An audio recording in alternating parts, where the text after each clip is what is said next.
ನಾವು ನೋಡ್ತಾ ಇದ್ದೀವಿ ನೇರ ದೃಶ್ಯಾವಳಿಗಳನ್ನು. ಈಗಾಗಲೇ ಪ್ರಕ್ರಿಯೆಗಳು ಶುರುವಾಗಿವೆ.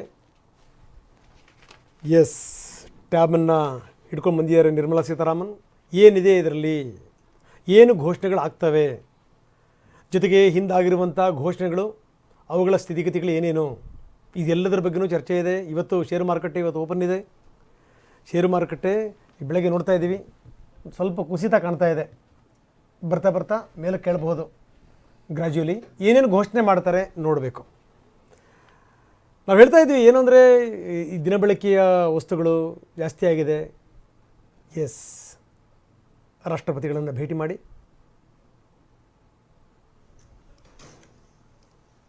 ನಾವು ನೋಡ್ತಾ ಇದ್ದೀವಿ ನೇರ ದೃಶ್ಯಾವಳಿಗಳನ್ನು. 9ನೇ ಬಾರಿ ವಿತ್ತ ಸಚಿವೆ ಬಜೆಟ್ ಮಂಡಿಸ್ಲಿಕ್ಕೆ ಹೋಗಿದ್ದಾರೆ. ನಾರಿ ಶಕ್ತಿ, ಒಂದು ಕಡೆಗೆ ಬಜೆಟ್ ಮಂಡಿಸ್ತಿರುವಂಥವರು ಮಹಿಳೆನೇ, ಜೊತೆಗೆ ರಾಜ್ಯದ ಪ್ರಥಮ ಪ್ರಜೆಯೂ ಕೂಡ ಮಹಿಳೆನೇ.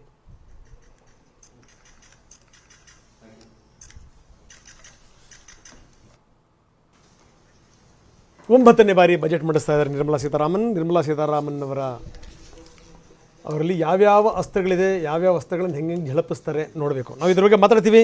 ಬನ್ನಿ, ನಮ್ಮ ಜೊತೆಗೆ ಭವ್ಯ ನರಸಿಂಹಮೂರ್ತಿ ಶಕ್ತಿ ಅಂದಿದ್ದಕ್ಕೆ ಈ ಬಾರಿ ಇನ್ನೊಂದು ಅಂತ ಅಂದ್ರೆ ಬಜೆಟ್ ಟೀಮ್ ನ ಲೀಡ್ ಮಾಡ್ತಾ ಇರುವಂತವ್ರು ಕೂಡ ಅಷ್ಟೇ. ನಮಗೆ ಅನುರಾಧ ಠಾಕೂರ್ ಅವರು ಕೂಡ ಮಹಿಳೆ. ಸೊ ಓವರ್ ಆಲ್ ಬಜೆಟ್ ಈ ಬಾರಿ ಒಂದು ನೀವು ಹೇಳಿದ ಹಾಗೆ ಒಂದು ಮಹಿಳೆಯರು ಅದ್ರ ಕಡೆ ಗಮನ ಹೆಚ್ಚಿಕೊಟ್ಟು ಅದನ್ನೊಂದು ರೂಪು ರೇಷದಲ್ಲಿ ಅವರ ಹೆಚ್ಚಿನ ಪಾತ್ರ ಇರೋದನ್ನ ನಾವಿಲ್ಲಿ ನೋಡ್ಬೇಕಿದೆ. ಎಲ್ಲ ರಂಗಗಳಲ್ಲೂ ಕೂಡ ಹೆಣ್ಮಕ್ಳು ದಾಪಕಾಲ ಇಡ್ತಾ ಇದ್ದಾರೆ. ಹೆಣ್ಮಕ್ಳೇ ಸ್ಟ್ರಾಂಗ್ ಗುರು. ಕರೆಕ್ಟ್. ಈಗ ಇದನ್ನ ಹೇಳ್ತಿದ್ದಂಗೆ ನೋಡಿ, ಮುಖ ಕಾಂಗ್ರೆಸ್ನವ್ರ ಮುಖದಲ್ಲಿ ಕಮಲ ಅರಳದಂಗೆ ಆಗ್ಬಿಡ್ತು.